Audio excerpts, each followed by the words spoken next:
ఈ కక్షాపూరితమైన వ్యవహారాన్ని తిరస్కరిస్తూ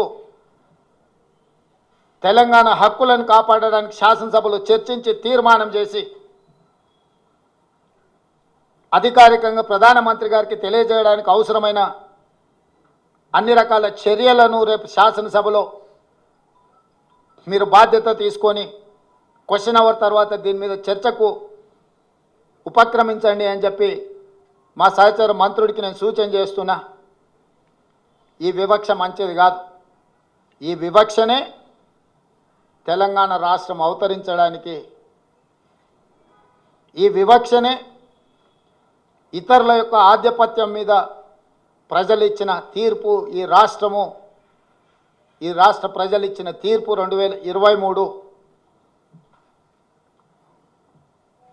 మళ్ళీ మీరు తెలంగాణ ప్రజలను మళ్ళొకసారి కార్యాచరణ చేపట్టే విధంగా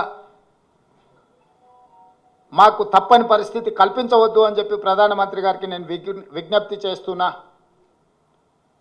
భారతీయ జనతా పార్టీ 8 మంది పార్లమెంట్ సభ్యులకు కూడా నేను సూచన చేస్తున్నా. అదేవిధంగా ఎంఐఎం పార్లమెంట్ సభ్యుడు కూడా నేను విజ్ఞప్తి చేస్తున్నా.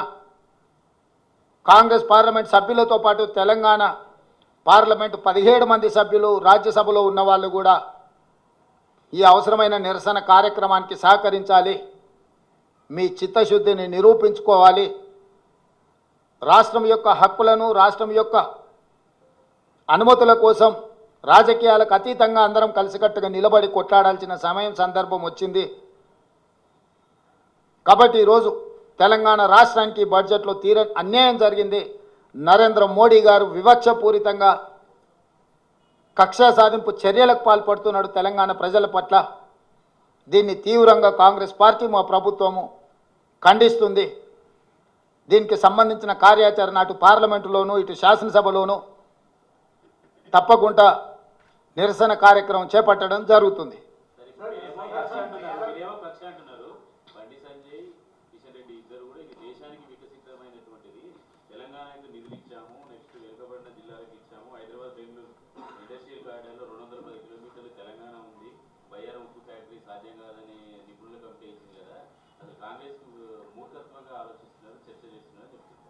అంటే బానిసల నుంచి ఇంతకు మించి మీరేమో ఊహించలేరు, మేమేమో ఆశిస్తలేము. బానిస మనస్తత్వం కాబట్టి ఈ రకమైన ఆలోచన చేస్తారు. బానిసలుగా కాకుండా తెలంగాణ పౌరులుగా వాళ్ళు ఆలోచన చేస్తే పరిష్కారం దొరుకుతుంది.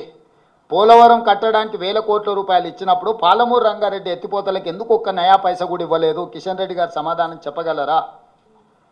ఐటీఐఆర్ కారిడార్లో 1000 కోట్ల రూపాయలు పెట్టుబడి పెడితే లక్షలాది ఉద్యోగ అవకాశాలు, ఉపాధి అవకాశాలు ఉన్నప్పుడు ఎందుకు అనా పైసా ఇవ్వలేదు?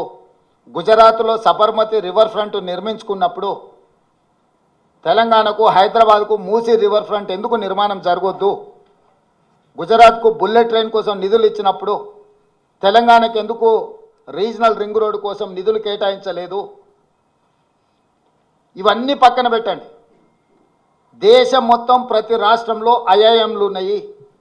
తెలంగాణ రాష్ట్రానికి ఎందుకు ఐఐఎం ఇవ్వను అని చెప్పి ధర్మేంద్ర ప్రధాన్ గారు తెలంగాణ రాష్ట్ర ప్రభుత్వానికి లేఖ రాసిండు.